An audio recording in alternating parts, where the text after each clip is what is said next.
이제 기본적으로 이 단어를 왜 쓸까? 이거를 좀 생각해 보셔야 될 것 같아요. 연동형이라는 거는 뭐가 연계돼 가지고 움직인다는 말이고, 병립형이라는 거는 둘이 똑같이 서 있다. 이게 병립형이라는 말의 의미잖아요. 그러면 뭐가 똑같이 서 있길래 병립형이라고 하고 뭐가 연동돼 있길래 연동형이라고 하느냐. 이거는 국민들이 그 정당에 준 표가 얼마냐, 그거하고 의석이 연동되느냐 아니냐를 가지고 말씀드리는 거예요. 그러니까 그 정당이 얻은 득표율이 의석수에 연계돼서 반영이 되면 이게 연동형이고요.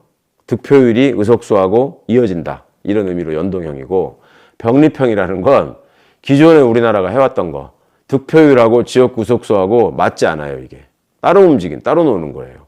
그러니까 지역구 투표를 해서 얻은 의석은 그냥 의석이고, 그 다음에 득표율로 얻은 거는 또 따로 계산해가지고 일부에서만 하고, 그러니까 이렇게 되면은 완전히 국민들의 의사하고 의석수하고 제대로 이어지지 않기 때문에 이건 따로 논다. 이게 이제 병립형의 의미란 말입니다. 정확하게 쉽게 말씀을 드리자면. 그러니까 이제 연동형이 보다 국민들의 의사가 의석수에 반영되는 거에 맞다라고 하는 점은, 그거는 여러 가지로 그렇게 인정해야 되는 일입니다. 그래서 선거제도에 나쁜 게 있고 좋은 게 있느냐라는 식의 이제 얘기들을 하시는데요. 사실은 나쁜 선거제도는 있는 거죠. 대통령 선거제도만 놓고 보더라도 우리가 지난번 선거에 0.76%의 차이로 지금 윤 후보가 당선이 돼가지고 나라 꼴이 지금 요꼴로 이렇게 됐는데, 망가졌는데, 당시에 결선 투표 제도가 있었으면 어떨까요? 대통령 후보가 50%의 득표율을 얻지 못하면 마지막으로 두 사람만 남겨가지고 결선 투표를 하는 거. 그럼 어떻습니까? 당시에 심상정 후보나 여타 후보가 가져갔던 표가 윤석열 후보한테는 안 갔을 거 아니에요. 그러면 선거에서 민주당 후보가 당연히 당선이 됐겠죠. 그러니까 그때는 나쁜 선거제도를 갖고 있는 겁니다. 우리가 나쁜 선거제도 때문에 이런 나쁜 대통령을 어찌 보면 탄생시킨 결과가 되는 거고, 결선 투표 제도를 도입해야 되는 거를 왜 국힘이 결사반대하는가, 이런 것들도 아실 겁니다. 그러니까 나쁜 정당이라고 하는 겁니다. 국민들의 의사, 국민들의 지지를 과반을 얻은 사람이 대통령이 돼야지 나라가 국정 운영이 조금 더 안정될 수 있다. 이런 거는 당연한 얘기잖아요. 그리고 대표성도 강화되고 정당성도 강화되고. 그런데 왜 국힘은 그거 그토록 싫어할까요? 옛날부터 이 사람들 뿌리를 따져보시면 박정희 전두환 때부터 이렇게 쭉 이어져 오던 소위 독재의 후예들이다 보니까 조금의 득표를, 국민들의 지지는 조금만 받고 자기들의 파이는, 지네들이 먹을 거는 극대화하는, 이런 식으로 계속 제도를 만들어오고 운영해오고 그렇게 집착해야지만 자신들의 누리는 기득권이나 권력을 뺏기지 않는다고 생각해왔기 때문에 그렇게 집요하게, 때로는 악랄하게 저항을 하는 겁니다. 그래서 지난번에 지금 현재 시행되고 있는, 그러니까 21대 총선을 시행했던 그 준연동형 비례대표 제도를 만들 때도 그렇게 끝까지 방해를 하고 하는 바람에 결국 패스트트랙을 통해서 했는데, 그때 이제 폭력 사태가 벌어져가지고 당시에 원내대표였던 나경원 씨나 이런 사람들이 기소돼서 지금 다 재판받고 있잖아요. 부재하 세월이지만 여튼 그런 일들이 벌어지고 있다. 자, 나쁜 선거제도가 국회의원 선거 때는 어떤 게 나쁜 선거제도가 될 건지 한번 보시기 바랍니다. 첫 번째는 사표가 많은 경우, 그러니까 당선된 사람의 표가 일부밖에 없기 때문에 나머지 표들은, 소선거구제도에서 나머지 표들은 전부 다 버려지는 표가 되잖아요. 죽은 표. 이래서 사표라는 말을 쓰는데, 한 지역구에서 40%의 득표를 한 사람이 당선이 됐다고 칩시다. 그러면 60%의 유권자들은 자기가 원하지 않는 사람이 당선이 된 거예요. 전체 유권자 수에 비하면 더더욱 적은 비율을 얻은 사람이 그 지역에서 당선이 된 거죠. 그러면 나머지 사람들의 표는 전부 다 죽은 표가 된 거예요. 엄청나게 많은 숫자가. 그러니까 이거를 최소화시켜야 된다. 그래야지 대표성이 강화된다. 국회의원은 국민의 대표라고 하면서 정작 반 이상이 반대하는 사람이 대표라고 그 지역에 있는 거예요. 그러니까 이거는 사표가 많을수록 나쁜 제도라는 게 이해가 가시겠죠. 그 다음에 두 번째로 제1당을 심판할 수 없게 만드는 경우. 아까 이제 대표적으로 말씀드렸던 박정희 때와 전두환 때 그 일당이었던, 여당이었던 공화당, 민정당이 비례대표 제도를 어떻게 설계해가지고 지네들은 절대로 패배하지 않고 의석을 극대화하는 쪽으로 제도를 만들었는지, 어떻게 잔머리를 썼는지, 정치검사들이 어떻게 움직였는지 다 말씀드렸습니다. 굉장히 나쁜 선거제도죠. 그리고 왜 그렇게 했는지, 나쁜 놈들이 나쁜 권력을 유지해야 되니까 나쁜 선거제도를 만들었다 하는 거 쉽게 이해가 가실 겁니다. 세 번째로 한 표당 같은 가치가, 그러니까 1표 1가치가 실현되지 않는 경우. 그러니까 아까 말씀드린 것처럼 당시에 민정당이나 공화당 같은 데는 지네들이 얻은 득표율은 30몇 %예요. 근데 의석은 60%, 70%를 차지하는 거예요. 그러니까 그 사람들한테 가는 표는 표 하나당의 가치가 엄청 커지는 거죠. 그쪽을 찍는 표는. 그런데 그 반대편을 찍는 표는 아무리 많이 찍어도 의석수가 40%를 넘기가 어려워요. 그러면은 한 표의 가치가 같은 게 아니죠. 제도 때문에. 제도를 이상하게 만들어 놓고 일당에 유리한 제도를 만들어 놓기 때문에 일당을 바꿀 수도 없고, 그 다음에 거기에 반대하는 사람들의 표의 가치는 형편없이 평가 절하돼서 낮게 평가되고, 그러니까 이거는 나쁜 선거제도라고 말씀드릴 수밖에 없고, 이 간격을 메울 수 있는 게 순수 연동형이라는 말씀을 드렸던 겁니다. 아까. 예, 이제 선거제도가 그러면 나쁜 선거제도, 좋은 선거제도 지금 말씀드리고 있는데, 그럼 선거제도가 경제에도 영향을 미치느냐? 이게 이제 많은 정치학자, 정치경제학자들의 연구 결과를 우리 강남훈 교수님이 이 기본소득, 기본사회에 대해서 많이 연구를 하시고, 우리 민주당 기본사회위원회에서도 정책단장도 맡고 계시거든요. 그래서 이재명 후보의 대선 공약 이런 것들에 대해서도 만드는 데도 많이 참여하셨었고, 강남훈 교수님이 오마이뉴스에다가 쓰신 글이 있는데 그걸 한번 참고해 보시면 좋을 것 같습니다. 비례성이 강화되면, 그러니까 국민의 뜻이 그대로 곧 비율에 맞게 의석수로 연결이 되면 물가 상승률이 떨어지고 실업률도 떨어지고 불평등 지수도 떨어지고 경제 성장률은 올라가고 공공사회 지출이 올라가고, 그러니까 사회복지를 위한 지출이 증가한다는 거죠. 그러니까 다 좋아진다는 겁니다. 그러니까 왜 이렇게 될까? 이렇게 생각해 보니까 외국의 경우에도 이 비례 지수가 높아질수록 상대적인 진보정당의 의석수나 득표율이 올라간다는 겁니다. 그러니까 득표율에 따른 의석수가 올라간다는 겁니다. 그래서 그런 정당들이 좋은 정책을 만들고 서로 연합해가지고 서민들을 위한 정책들을 실현해낸다는 거죠. 그러니까 장기적으로 이것이 이제 쭉 어느 나라에서든지 확인이 된다는 거고, 보수정당, 수구정당들은 이런 것들을 다 반대하는 사람들이기 때문에 자신들의 어떤 기득권을 극대화하는 쪽으로 늘 정책을 펴니까 이게 비례성을 강화하지 않으려고 하고, 그러다 보면 역효과가 나가지고 지금 보여드린 것 같은 좋은 결과가 아니라 나쁜 결과로 계속 이어지게 된다. 이게 이제 연구 성과로 드러나고 있다라는 말씀을 드리는 거죠. 연동형 또 병립형 이런 거를 얘기하면서 여러 가지 이제 안 좋은 얘기들을 많이 하거든요. 편을 딱 갈라가지고 지금 이렇게 돼 있죠. 주장의 분포를 따져보면 병립형을 주장하는 사람들은 우리 정청래 의원이 대표적이고, 유튜버 중에 우리 김어준 총수, 이동영 작가, 그 연구자라고 해야 되겠죠. 우리 최병천 선생, 이런 사람들이 병립형으로 가야지만 민주당의 의석이 극대화되고 다음 총선에서 유리해진다, 이런 주장을 하는 것이고, 그렇게 하지 않으면 저 무도한 정권들한테 과반의 의석을 뺏길 수도 있다.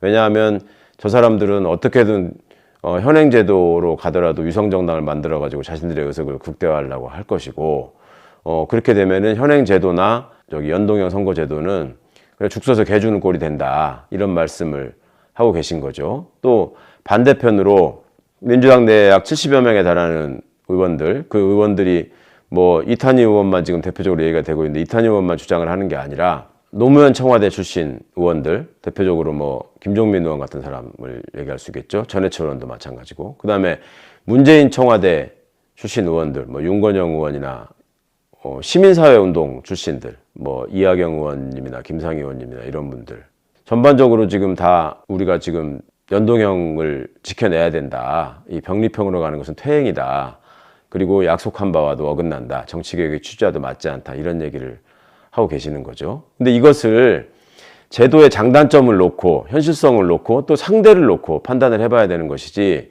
그냥 누구누구가 이렇게 얘기하니까 나는 그 사람이 좋으니까, 내지는 그 사람이 그동안에 계속 올바른 쪽으로 쭉 주장을 해왔고 그 얘기가 되게 맞았다고 생각하니까 이번에도 나는 무조건 그 말이 맞다고 생각하고 상대를 공격할 거야, 저렇게 하려고 하는 거는 무조건 잘못된 거고, 저렇게 하려고 하는 건 선거 패배의 길이고, 내지는 저렇게 한다고 하는 거는 너무나 타산적인 거고, 내지는 뭐 저렇게 하는 거는 너무나 순진하고 말도 안 되는 생각이고, 뭐 이런 식으로 막 지금 갈라져서 싸우실 일이 아니란 말이에요, 이거는. 그러니까 연동형이나 병립형의 쭉 그간의 우리 사회에서의 역사나 발전된 과정을 보면 연동형으로 가야 되는 것이 우리 민주화의 진행이나 진전되는 과정과 비춰보면 맞긴 맞는 겁니다. 맞긴 맞는 건데 현실적으로 저렇게 형편없고 어찌 보면 사악하기까지 한 상대가 있으니 저 상대를 놓고서 지금 선거를 하는 데 있어서 어떤 제도를 지금 제대로 만들어갈 수 있을 것인가 하는 고민이 있을 수밖에 없는 것이고, 저 사람들이 제대로 된 선거제도를, 국민을 위한 선거제도를 만들려고 하겠습니까? 어떻게든 자기들이 살아남고 자기들한테 유리한 제도만 하려고 하는 거잖아요. 근데 지금 국힘의 입장은 뭐죠? 이 사람들은 병립형을 해야 된다는 거잖아요. 의원 숫자를 줄이고 심지어 비례대표를 폐지하라고까지 하잖아요.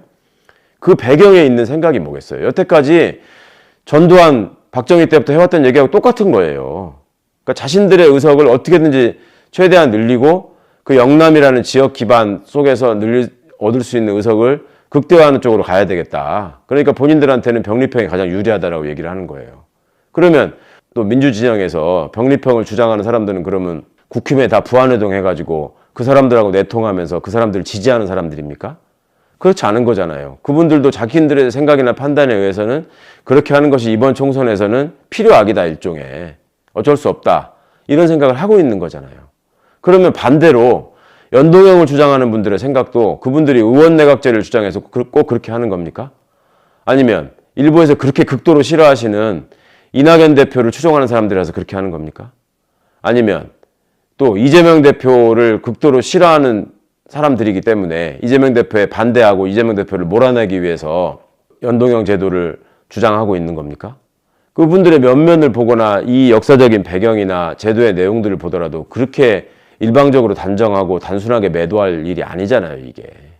그래서 제가 너무너무 우려스럽다는 말씀을 드린 것이고, 이거는 그렇게 감정적으로 따질 일이 아니다. 차분하게 이성적으로 판단하고 어떤 것이 우리가 얘기하는 민주주의의 진행 과정하고 지금 발맞추고 있는 것인가, 그리고 민주화를 진행하고 완성하고 달성해 가는 과정에 있어서 이 정부, 이 무도한 권력을 심판하는 데 있어서 어느 것이 더 효율적이고 타당한 제도인가, 이런 것들이 당연히 논의에서 배제되면 안 되는 일임과 동시에 또 어떻게 해야지만 다음 22대 국회에서 국민들이 원하는 국회의 모습에 다가갈 수 있고 제대로 된 개혁 또 정치적 성과를 이뤄낼 수 있는 것이냐, 이것도 생각을 해보셔야 되는 거죠. 그러니까 연동형은 무슨 의원내각제 주장자, 무슨 이낙연 대표를 좋아하는 사람들, 내지는 뭐 이재명 대표를 반대하는 사람들, 내지는 뭐 진보정당이나 소수정당들, 뭐 정의당 이런 곳에서 주장하더라. 나 그 사람들 싫으니까 나는 연동형은 무조건 반대다. 이렇게 생각하실 일은 아니라는 거예요. 분명히 이 문제는 이성적이고 합리적인 논의 과정을 통해서 전략적으로 판단을 해야 되는 것이고, 아니 극단적으로 말씀드리자면 이 문제를 예를 들어서 민주당이 병립형으로 가자는 제안을 먼저 던지고 그거를 국힘이 수용하는 형식으로 그래 그렇게 나오니까 우리가 그냥 받아줄게, 이런 식으로 하면 모양이 이게 뭐가 되는 겁니까? 그리고 정치개혁과 연동형이 연계되어 있다고 주장하시는, 그게 필요하다라고 말씀하시는 분들의 진심에 대해서도 귀를 기울여서 꼭 생각하실 지점이 있는 겁니다. 그러니까 180석의 의석을 21대 총선에서 주셨지만 왜 제대로 된 개혁을 이뤄내지 못했다고 생각하십니까? 그 이상 의석이 극대화되기도 어려운 상황이잖아요. 정말 얻을 수 있는 최대한의 의석을 얻었는데 왜 그게 제대로 안 됐을까요? 이게 양당만 있는 것처럼 보이니까 국힘은 그냥 독주 프레임을 걸어버리고 거기에 이제 대다수의 언론들이 족보 언론을 중심으로 해서 부안회동 해가지고 민주당이 힘자랑한다, 맨날 일방적으로 달려간다, 이런 식의 프레임을 만들고, 그럼 국민들은 또 거기 속아 넘어가고 저 사람들은 무슨 주장을 하고 있는지 무슨 타당성이 있는지를 살피기도 전에 그냥 나는 이쪽이 싫으니까 이쪽 말이 맞는 것 같아, 이런 식의 그냥 어떤 적대적인 정치만 돼 가니까 합리적인 논의의 장이 서지를 않더라. 그러니까 여러 개의 당이 있어가지고 예를 들면 4개의 당이 있는데 수구정당 하나 빼고 3개의 정당이 검찰개혁은 반드시 가야 될 길이고 검찰의 기소권은 남겨두되 수사권은 폐지해야 된다, 이런 거에 합의할 수 있다면, 그리고 공수처를 지금의 모습이 아니라 훨씬 더 나은 모습으로 바꿔야 된다는데 합의할 수 있다면 어느 당이 어느 당을 상대로 의석이 많다고 해서 일방적으로 독주한다, 힘자랑하는 거냐, 이런 식의 프레임을 걸고 싶어도 걸 수가 없잖아요. 그러니까 그렇게 해서 여러 당의 연합하는 모습을 통해서 그리고 그런 건전한 정책 결정이나 토론을 통해서 제대로 된 의사를 결집해가지고 제대로 바꿔나가자. 그렇게 해서 수구퇴행 정당, 독재의 후예들을 고립시켜서 장기적으로 없어지게 만들자. 이 주장이 왜 나쁜 겁니까? 그러니까 그 부분에 대해서는 인정을 하는 게 맞는 것 같고요. 그렇지만 현실적으로 지금 우리 정당의 수준이 그렇게 되고 있느냐. 이 문제는 또 별도로 따져봐야 될 일이죠. 우리는 지금 유럽처럼 2년 정당으로 분화되어 있지 않습니다. 그리고 국민들도 본인들의 정치 성향에 따라서 이념적인 좌표가 다 다른데 그거에 따라서 어떤 정당을 지지해본 경험이 별로 없어요. 끼케야 나는 중도다 해가지고 제3당이 나오면 나는 두 당, 국힘도 아니고 민주당도 아니고 차라리 투표를 안 하거나 제3의 정당을 찍겠다. 이런 분들이 늘 있어 왔거든요. 그 정도였지 나는 예를 들어서 뭐 극좌다, 나는 극우다, 나는 우파다, 나는 중도 우파다, 나는 정말 정확히 중도다. 그리고 각각 그거에 해당하는 정당이 있어가지고 그 정당들을 지지하고 그 정당들이 다 별도의 교섭단체를 구성할 정도의 의석을 얻고 그런 정당들이 경쟁할 수 있는 구조나 풍토가 아직 우리나라에서 만들어지지 않았고 익숙하지도 않다. 이런 지적은 또 지극히 타당합니다. 그러니까 지금 상황에서 무조건 연동형으로 가가지고 당을 여러 개 만들고 그중에 꼭 교섭단체를 이룰 수 있는 당을 만들어서 그런 당을 통해서 제대로 된 정치개혁이나 발전이 이루어질 수 있는 것이냐라고 하는 것에서 100% 그렇다라고 확신할 수는 없는 거예요. 그렇지만 병립형이라는 것을 통해서 그것을 조금 좋은 정당이 하나 더 만들어져서 그 당이 일정한 정치적 목소리를 내고 캐스팅 보트 역할도 하고 또 의제를 선도하고 의제에 동참해가지고 개혁을 이루어내고 이렇게 할 가능성이 높아지는 것인지 아니면 연동형을 통해서 그런 정당이 만들어지고 발전하는 게 조금 더 가능성이 높은 것인지 그런 점에서 보자면 저는 연동형으로 갈 때 그런 정당이 만들어지는 가능성이 더 높아지고 그런 정당들이 생겨나야지만 앞으로 우리 정치가 발전하고 조금 더 나아질 수 있다라고 생각하는 사람입니다. 그래서 과거에 우리 노무현 대통령이나 문재인 대통령이 얘기하셨던 정치개혁의 꿈도 연동형하고 이어져 있다고 말씀을 드리는 겁니다. 그러니까 이런 것들을 일방적으로 그냥 복수심에 불타가지고 열정이 넘쳐가지고 저것들을 때려잡아야 되는데 의석을 하나라도 더 가져가는 게 맞지. 왜 우리 의석을 나눠주면서 대단히 무슨 그 정의로운 일을 하는 것처럼 포장하려고 하느냐. 이렇게 지금 매도하실 일이 아닌 것 같아요, 분명히. 의석을 그렇게 해서 극대화하는 거라면 아니 역논리도 성립하잖아요. 병립형이 민주당의 의석을 극대화하는 거라면 그거는 지금 양당 체제를 유지하는 상황에서 국힘의 의석이 최소화된다는 얘기고 그러면 국힘은 병립형을 반대하는 게 맞잖아요. 근데 왜 국힘은 병립형을 찬성합니까? 왜 찬성하겠습니까? 그 부분에 대해서는 제대로 생각해 보지 않으시고 그냥 연동형을 주장하는 사람 중에 이러이러한 사람들이 있으니 저거는 나쁜 놈들이다. 이거는 아닌 것 같다. 그 다음에 병립형이라고 하는 것이 국민들의 의사를 제대로 반영하는 데 있어서 한계가 있다.